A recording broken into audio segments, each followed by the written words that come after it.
Hiroshi ouvrit les yeux. Il était toujours dans le temple en ruine. Le ciel rouge sang semblait brûler au-dessus de lui, et l'air vibrait d'une énergie étrange. Le vieil homme au kimono le fixait, impassible, comme s'il attendait quelque chose.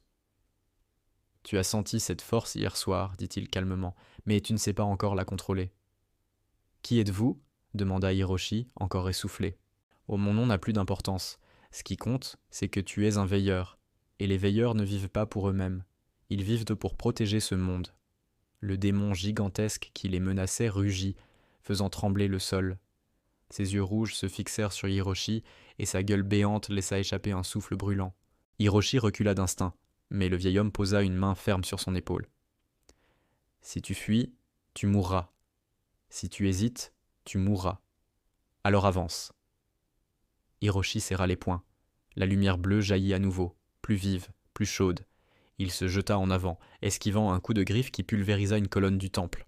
Il frappa le démon à l'abdomen, mais la créature ne fit que reculer d'un pas, grognant de colère. « Trop faible » gronda le vieil homme. « Ressens la peur. Et transforme-la. » Hiroshi inspira profondément. Il pensa à la solitude de ses nuits, à la mer grise de Fukushima, au visage de ses collègues qui ignoraient tout de ce qu'il voyait. Une vague d'énergie monta en lui, et cette fois, la lumière enveloppa tout son bras. Il frappa de toutes ses forces. Le démon hurla, projeté contre un mur qui s'effondra dans un nuage de poussière. Quand la fumée se dissipa, la créature avait disparu. Le vieil homme hocha la tête. « Ce n'est qu'un début. Chaque nuit, tu seras appelé ici, et chaque nuit, ils seront plus nombreux. » Hiroshi voulut poser des questions, mais le sol se mit à se fissurer sous ses pieds. Le ciel rouge se déchira comme un tissu, et il sentit son corps aspiré vers le vide. Il se réveilla en sursaut dans son lit, haletant. Le soleil du matin filtrait par la fenêtre.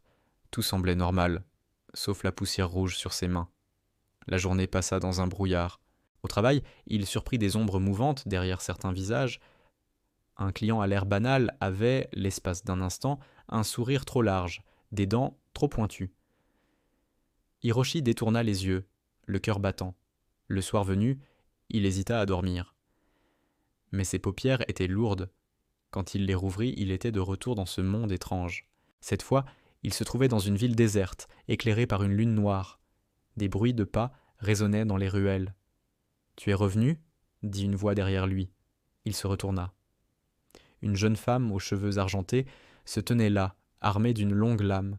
Ses yeux brillaient d'une lueur déterminée.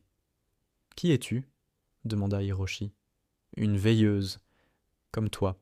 Mais si tu veux survivre, tu ferais mieux de courir. » Derrière elle, des dizaines de silhouettes monstrueuses émergèrent de l'ombre. Leurs yeux luisaient dans la nuit. Hiroshi sentit son cœur s'emballer. La jeune femme leva son épée. « Ce soir, tu apprends à te battre pour de vrai. » Les monstres chargèrent. Hiroshi sentit la lumière bleue jaillir de ses mains, plus forte que jamais.